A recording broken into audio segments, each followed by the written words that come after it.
26th of June 2026 इस परमात्मा वाणी का संपूर्ण मंथन।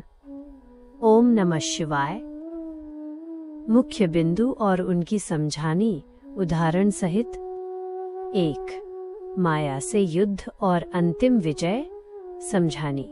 ये पूरी सृष्टि हार और जीत का एक बेहद का खेल है। यहाँ हमारा मुख्य मुकाबला किसी इंसान से नहीं बल्कि माया 5 विकारों से है। माया बहुत प्रबल है।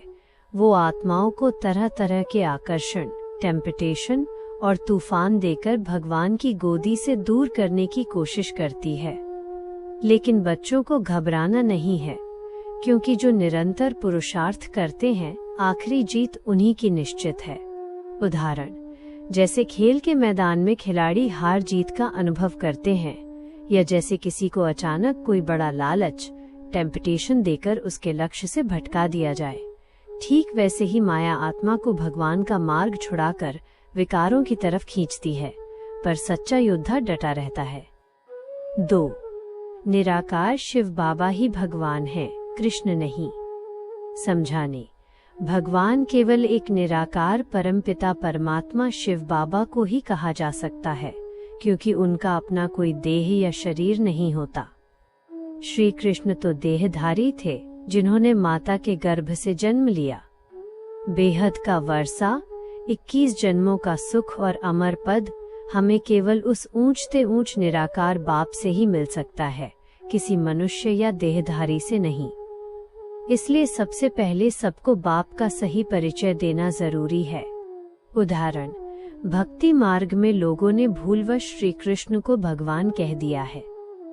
शिव बाबा और श्री कृष्ण में उतना ही अंतर है जितना एक अजन्मे निराकार रचयिता और एक देहधारी रचना में होता है। 3. याद की यात्रा से विकर्म, विनाश और कर्मातीत अवस्था। समझानी। अपने आप को आत्मा समझकर निरंतर एक निराकार बाप को याद करना ही याद की यात्रा है। इसी याद से हमारे जन्म जन्मांतर के पाप विकर्म कटेंगे और हम सतो प्रधान बनेंगे। धंधाधोरी करते हुए भी घड़ी घड़ी बुद्धि से बाबा को याद रखना है। याद करते करते जब हमारी अवस्था कर्मातीत फरिश्ता समान हो जाएगी, तब इस पुरानी तमोप्रधान दुनिया का विनाश शुरू होगा। उदाहरण, जैसे ऑफिस से बाहर निकलने पर इंसान ऑफिस के काम और चिंताओं से बिल्कुल फ्री हो जाता है, हवाखोरी की तरह, वैसे ही आत्मा को इस शरीर के भान और लौकिक संबंधों से फ्री होकर सिर्फ बाप की याद में टिकना है। 4. ज्ञान मार्ग और समय की नाजुकता। समझानी। यह ज्ञान प्रवृत्ति मार्ग का है, जहाँ रहते हुए हमें पवित्र बनना है। इस समय कलयुग का अंत है। चारों तरफ झगड़े और विनाश, मौत सामने खड़ा है। यह समय बहुत नाजुक है।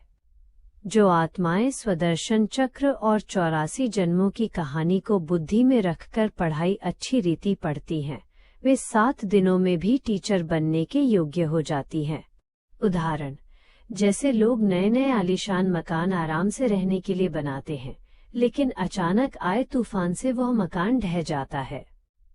ठीक वैसे ही कलयुग के इस नाजुक समय में सब कुछ खत्म होने वाला है और सिविल वॉर जैसी परिस्थितियां सामने खड़ी हैं। स्वमान। मैं मास्टर सर्वशक्तिवान, मायाजीत, तिलकधारी विजयी आत्मा हूँ। वरदान।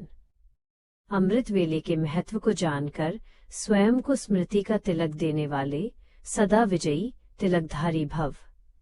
इसकी समझानी ये है कि रोज अमृत वेले स्वयं को मास्टर सर्वशक्तिवान का तिलक लगाओ, तो सारा दिन माया आपका सामना नहीं कर पाएगी और आपकी विजय निश्चित हो जाएगी। राजयोग कमेंट्री।